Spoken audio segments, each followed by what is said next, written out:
ഡുമുക്ക് ഡുമുക്ക് ഡുമുക്ക് ഡുമുക്ക് ഡുമുക്ക് പട്ടാളം. ഞാൻ അങ്ങനെ അങ്ങോട്ട് ഉണർന്ന് ഡാൻസ് 4 കളിച്ചപ്പോ ഉറക്കമൊക്കെ എന്നെ പോയി. That's all. യാ, ലക്ഷ്യം കൈവരിക്കുന്നവരെ നമ്മൾ നല്ല കഷ്ടപ്പാടുണ്ട്. ഇനി ഇത് കഴിഞ്ഞിട്ട് ഞാൻ നേരെ പോണത് എവിടേക്കാ? ആട്ടുംകൂട്ടിൽ അടിച്ചു വരാൻ. മനസ്സിലായില്ലേ? ചിലപ്പോൾ ഭക്ഷണം ഉണ്ടാവില്ല, വെള്ളം ഉണ്ടാവില്ല, ഡ്രസ്സ് ഉണ്ടാവില്ല, ചെരുപ്പ് ഉണ്ടാവില്ല, കൊട ഉണ്ടാവില്ല, ഒന്നും ഉണ്ടാവില്ല. പക്ഷെ നമ്മൾ അതിലും സന്തോഷം കണ്ടെത്തണം. കൊടയില്ലാത്ത ഞാൻ മഴ കൊള്ളുമ്പോൾ അയ്യോ കൊടയിലല്ലോ ദൈവമേ എന്ന് പറഞ്ഞ് ഞാൻ ഇരിക്കാറില്ല.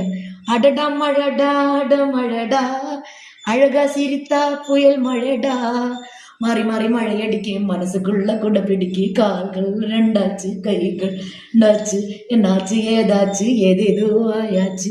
അങ്ങനെ പറഞ്ഞിട്ട് ഞാൻ ആ മഴയത്ത് കൂടെ ഡാൻസ് കളിക്കും. മഴയത്ത് എനിക്ക് ഇലവട്ടം പോണല്ലോ പറഞ്ഞിട്ട് ഞാൻ ഒരിക്കലും സങ്കടപ്പെട്ടിട്ടില്ല. ഇന്ന് ഇതുവരെയ്ക്ക് ദൈവസത്യമായിട്ടും കാര്യമാണ്. ഞാൻ മഴയത്ത് കൂടെ ഹായ് നല്ല തുള്ളി തുള്ളി 4 ചാട്ടം ചാടിയിട്ട് ഞാൻ മഴയത്ത് കൂടെ അങ്ങ് പോകും ഇലവട്ടം കാട്ടിലേക്ക്. കാരണം ദൈവത്തിന്റെ കുരുത്തം കൊണ്ടും ഈശ്വരന്റെ അനുഗ്രഹം കൊണ്ടും എനിക്ക് ഇന്ന് വരയ്ക്ക് പനിയൊന്നും പിടിച്ചില്ല. നിങ്ങൾ ഓർക്കും ഞാൻ കൊള്ളണ മഴ എൻ്റെ തലയിൽ പുതുക്കനെ വീഴുമ്പോൾ നിങ്ങൾ ഓർക്കുണ്ടാവും പനി വരില്ല.